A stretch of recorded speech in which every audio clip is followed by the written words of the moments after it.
je vais appeler à la tribune Madame Cécile Delhomme, administratrice du CNAEMO. Vous savez que chaque année, au moment des assises, le CNAEMO communique à travers des prises de position sur des sujets qu'il considère comme majeurs. Première prise de position, et c'est Cécile Delhomme qui nous la communique. Merci. Les besoins fondamentaux de l'enfant au regard de la loi. La grande innovation de la loi du 14 mars 2016 relative à la protection de l'enfant consiste à mettre les besoins fondamentaux de l'enfant au centre du dispositif. Dès son article 1er, il est posé que la protection de l'enfance vise à garantir la prise en compte des besoins fondamentaux de l'enfant.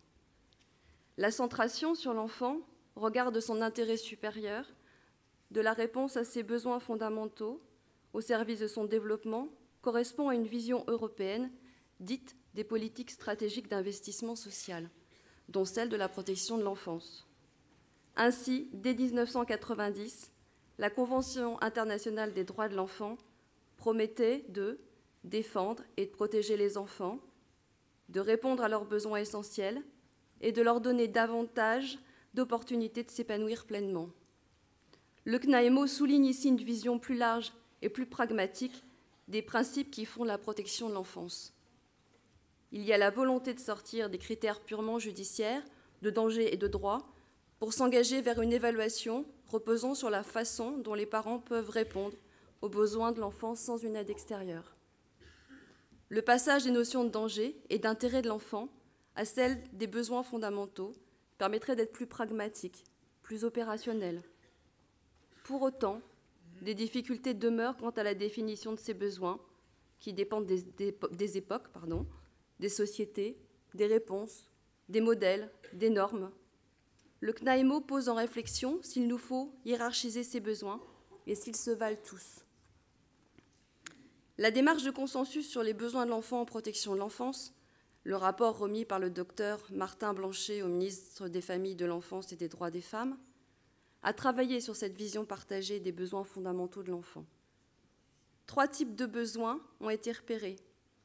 Les besoins fondamentaux communs à tous les enfants, les besoins spécifiques liés à une histoire de vie accidentée qui nécessite de réparer et de compenser les effets iatrogènes de l'institution, les besoins particuliers liés à la prise en compte du handicap.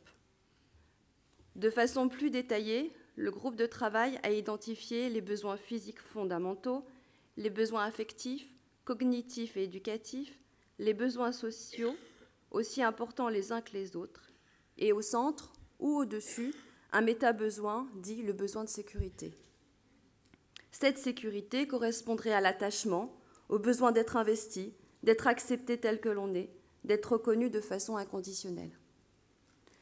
Cette référence aux besoins fondamentaux interroge le CNAEMO et notamment les professionnels du secteur. N'ont-ils pas toujours été attentifs aux besoins des publics accompagnés ?